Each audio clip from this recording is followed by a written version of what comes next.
90s X-Men lineups really were something else, huh? When the brand was reinvigorated in the 90s with X-Men issue 1 by Chris Claremont and Jim Lee, the ever-expanding roster of Xavier's mutants split into two teams, blue and gold. The blue team was led by Cyclops and had a mix of veterans like Wolverine and Beast, on top of a lot of the newer mutants to join the team like Gambit, Jubilee, and of course, Rogue. Rogue, born Anna Marie, ran away from home at a young age. She got the nickname Rogue from local folk around this time, as she mainly stayed to herself. She drew the attention of a woman who also presented as an outsider that understood what she was going through. This woman would turn out to be Mystique, who took Rogue into her care under the advisement of her partner Destiny, a mutant with precognitive abilities. Mystique wanted to use Rogue as a weapon in the future, but she actually had to wait for Rogue's powers to manifest first, as the only reason she even knew Rogue was a mutant was due to Destiny's vision. Rogue has the ability to absorb the powers, memories, and even personalities of anyone she touches via skin-to-skin contact. This process puts the person on the other end at grave risk though. Rogue's powers would manifest at a pretty unfortunate time, when kissing a boy she had liked in her adolescence. Unfortunately for him, the experience put him in a coma, forming a significant traumatic memory for her. A lot of Rogue's backstory, as well as some of her most iconic powers, are tied to another Marvel character, Carol Danvers, aka the current Captain Marvel. After Destiny gets a vision that Rogue's life will somehow be ruined by Carol, Rogue, now a part of Mystique's Brotherhood of Mutants, tracked Carol down to engage her on her own, wanting to prove herself. She uses her powers on Carol, but things don't go quite as planned. She ends up permanently absorbing her, gaining her ability to fly as well as her super strength. Unfortunately, this also messed with Rogue's psyche, as a part of Carol's personality existed inside of her mind now as well. She'd remained loyal to Mystique for a while, battling the X-Men and even the Avengers on her behalf. But when the Carol Danvers personality in her mind started fighting for influence, Rogue, desperate for help, found herself on the doorstep of the X-Men. While they were initially hesitant, they took her in and she'd become a staple member of the team, gradually earning the trust of the very people she'd frequently battled not too long ago. In particular, she'd spark an on and off again romance with fellow X-Man Gambit, and later down the line, they'd eventually tie the knot. Rogue would go on to become one of the more popular X-Men, earning a spot on the aforementioned X-Men Blue team, which would go on to inspire the roster for what probably introduced her to non-comic book fans as a whole, X-Men the Animated Series. That was my first introduction to Rogue as a kid, and I know that's the case for a lot of other people as well. When it came time for Rogue to join Capcom's Marvel Fighters, her inclusion in X-Men vs. Street Fighter was a no-brainer. Similar to Gambit though, Rogue was also initially pitched for Children of the Atom as well, and unlike Gambit, who was rejected for moral and aesthetic reasons, Rogue was rejected because they thought it'd be too much work to implement her power-stealing abilities in a fighting game. I guess working on Children of the Atom and Marvel superheroes gave Capcom the confidence to give it a shot, since they'd go on to implement exactly that for her in X-Men vs. Street Fighter. Rogue is voiced by Lenora Zan, who also voiced her in X-Men the Animated Series. She's also voiced Roll in Mega Man NT Warrior, as well as Aisha in Outlaw Star. She's also notably one of the few voice actors that'll be reprising their X-Men the Animated Series role in the Disney Plus sequel continuation, X-Men 97. Rogue is actually one of my mains in both of the Versus games she's in, so I'm happy to finally be able to talk about her. Though she's only been in 2 entries, along with a cameo in another, the nature of her powers makes both of her appearances unique, so we have a good deal of stuff to cover. Let's get started. Rogue is a rushdown character in every sense of the word. She's one of a handful of characters in the game with an air dash. Most of her special moves and even one of her normals advances her forward, and she has a dive kick for aerial approaches. Rushdown is usually my preferred style of play in fighting games, so Rogue's been one of my favorites from the jump. Rogue's theme song in this game is one of my personal favorites. While still on beat and featuring the proper tempo for a song to fight to, there's some surprising emotional depth to this track. The song starts with guitar samples screaming into existence before transitioning into a brass-led main melody with an accompanying piano. I think the most notable part of this song is its use of long sustained notes at certain parts. Almost as if they're meant to echo Rogue's longing to be able to actually physically touch people without it killing them. The breakdown before the song loops back into those initial opening notes makes for a great climax and is personally my favorite part of the song.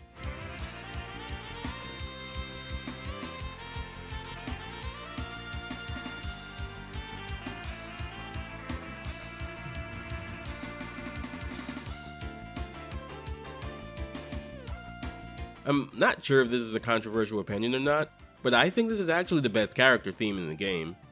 It's memorable and it fits Rogue like, well, one of her gloves. Whenever I think about this game, this is often the first theme to come to mind. Like Chun-Li in multiple fighting games, Rogue can actually damage her opponent with her taunt, a simple blown kiss. This can't kill and it isn't cancelable or anything, but it is a nice touch. While Rogue only has one command normal, it's important for her offensive game plan, her dive kick, done with down and heavy kick.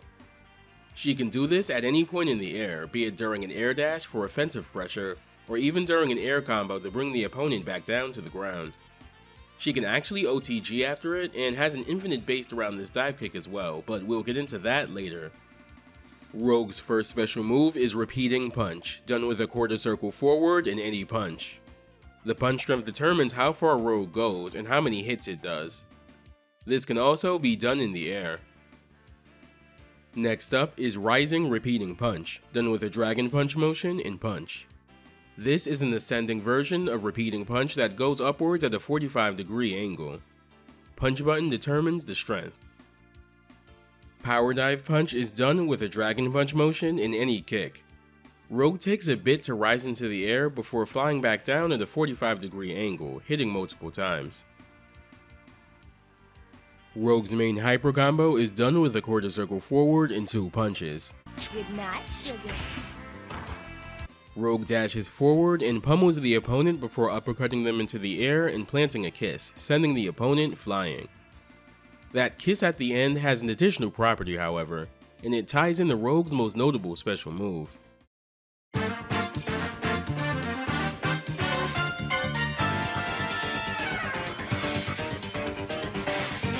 Power Drain is done with the quarter circle back in any kick, the kick strength determining how far Rogue flies forwards. This can be done in the air, albeit with diminished reach. It doesn't do much damage, so what exactly is the big deal then? True to her power set in the comics, Rogue has the ability to steal a move from her opponent. What move it is depends on the character, but they're all done with a quarter circle forward and kick, and all but one can only be used on the ground. Let's run down the list of moves she can get. She can obtain the Hadouken from Ryu,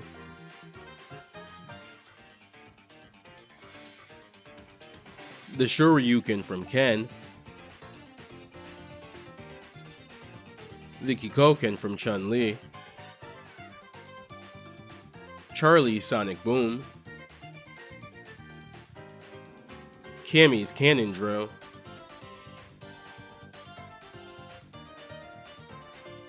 Dawson's Yoga Flame, Zangief's Spinning Pile Driver, Bison's Psycho Shot, Cyclops' Optic Blast, Gambit's Kinetic Card,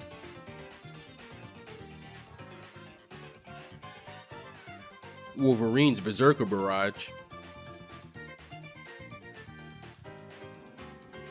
Storm's Typhoon,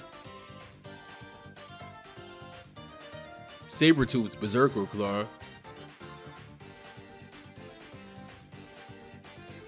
Juggernaut's Earthquake, and Magneto's Hypergrav.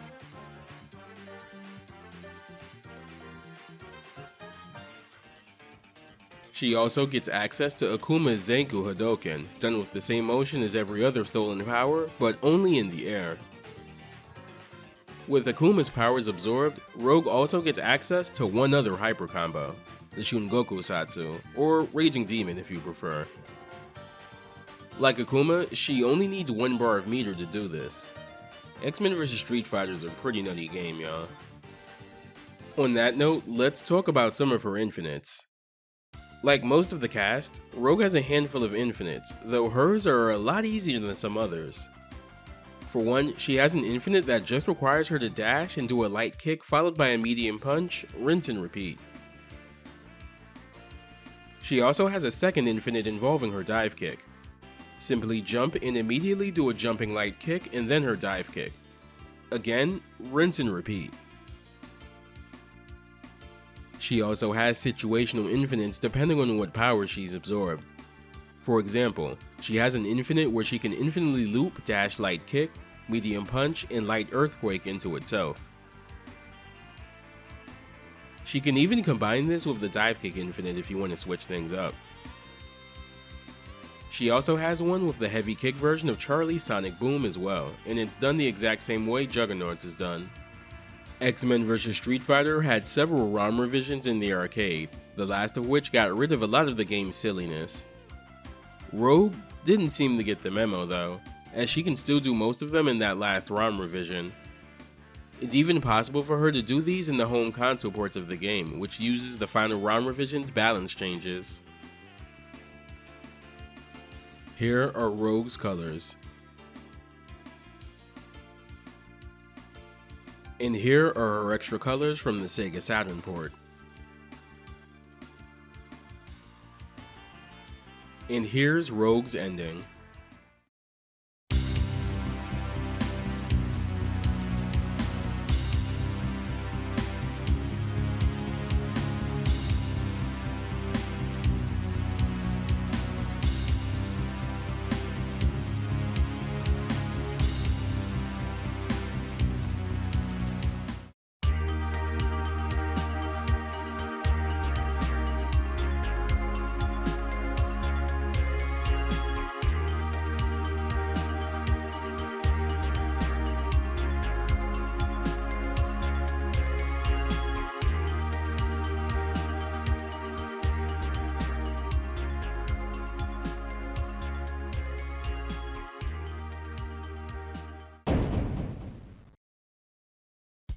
If you watched my previous video on Gambit, I mentioned a few Rogue comics in the comic recommendation portion of the video.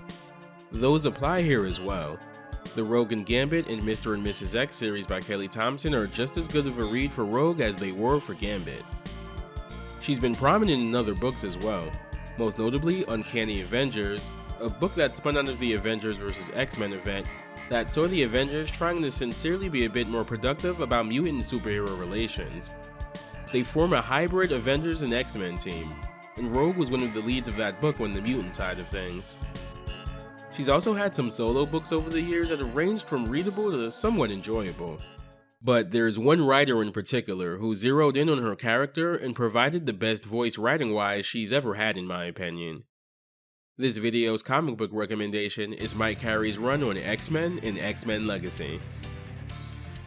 This run starts with issue 188 of X-Men and involves the Children of the Vault, a group of superpowered beings that aren't mutants but aren't human either, and seek to pass judgment on both species so that they can take the Earth for themselves. One of the first people to come across them was Sabretooth, who they hunt relentlessly, leading to him showing up at the X-Men's doorstep. Around this time, Rogue's been given Cyclops' blessing to set up her own X-Men field team, which ends up including folks like Cannonball, Iceman, and even Mystique for that extra bit of spicy drama. While it's a team book that just so happens to be led by Rogue at first, as the book goes on, it starts exploring Charles Xavier a bit more in depth before becoming kind of a character study on Rogue with the transition to X-Men Legacy. This run, more than any other, is really the modern run that zeroes in on the depths of her powers, her fears, and her potential as one of the X-Men's best. If you decide to read it, it also ends up providing context for another X-Men story I've mentioned in the past, Messiah Complex. And Jonathan Hickman's X-Men stuff down the line picks up the Children of the Vault stuff in a pretty big way. If you want fantastic character work, great art, and Rogue being a kick-ass leader, I definitely recommend this run.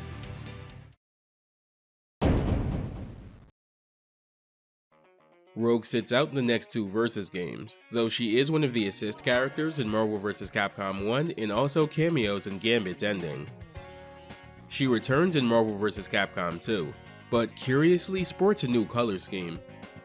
Not sure why exactly, since it doesn't seem to resemble any other color scheme she's had elsewhere prior to Marvel 2.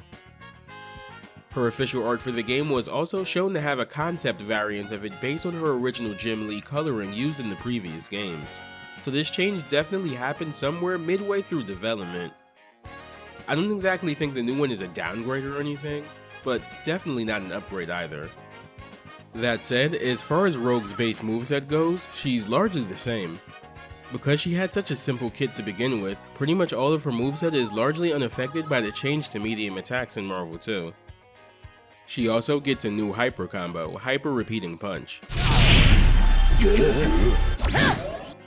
But this one is interesting in that it's exclusive to Team Hyper combos, at least usually. To use this solo, Rogue must either have only 1 meter or she has to be the last remaining member on her team. It's not spectacular or anything, mind you, but hey, new toys are new toys. Rogue predictably loses the ability to obtain new moves from her opponents. It's a 56 character roster, so that kind of work would have largely been pretty extensive. Masahiro Sakurai has mentioned in the past how much work disproportionately goes into Kirby because of his copy mechanic in Smash, and I think that volume of work would have been pretty similar here too. Instead, she gets a new copy system applied here, granting her temporary buffs depending on the character she uses Power Drain on. Using Power Drain on these characters specifically grants Rogue a buff that increases her damage output.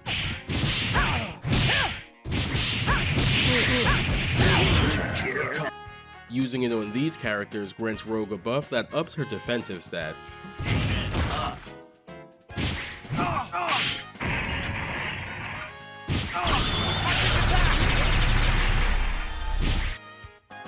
Using it on these characters increases Rogue's overall speed, which also enables some combos that wouldn't be possible otherwise.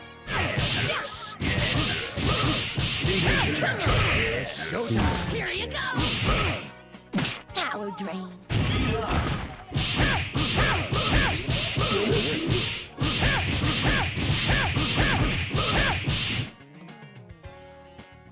Using it on these characters will refill any red life Rogue has instantly.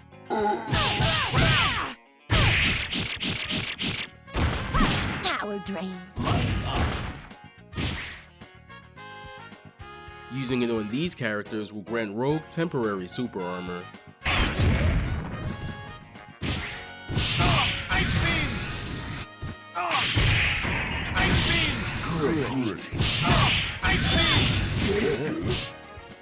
And using it on these characters in these conditions grants hyper armor to Rogue, making her unable to be flinched or put in hit stun while it's active.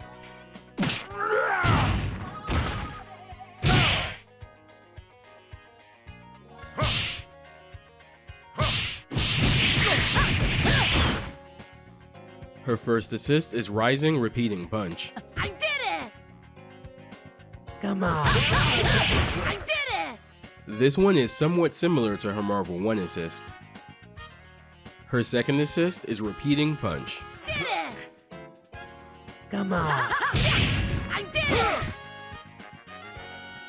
Her third assist is Power Drain. Keep in mind that no buffs are applied to Rogue during the assist. Come on. Power Drain. I did it! And here are all of Rogue's colors.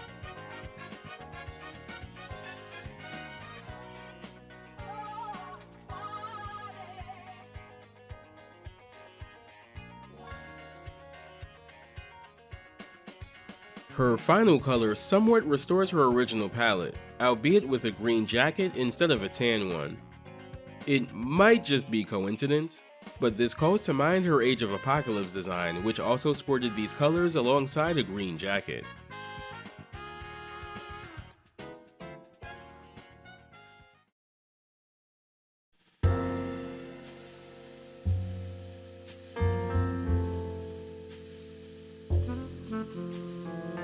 Rogue's a special character to me.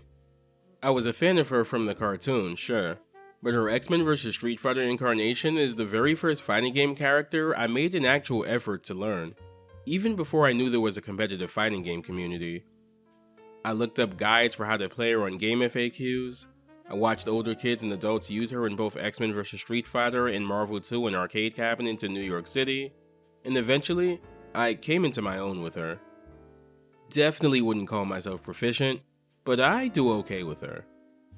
She has one of the most unique gimmicks in the series and honestly, in the genre. Capcom wouldn't even attempt a gimmick on the same level until Sep's pretty fun Street Fighter V incarnation. It does make me wonder how she would have fared in Marvel 3.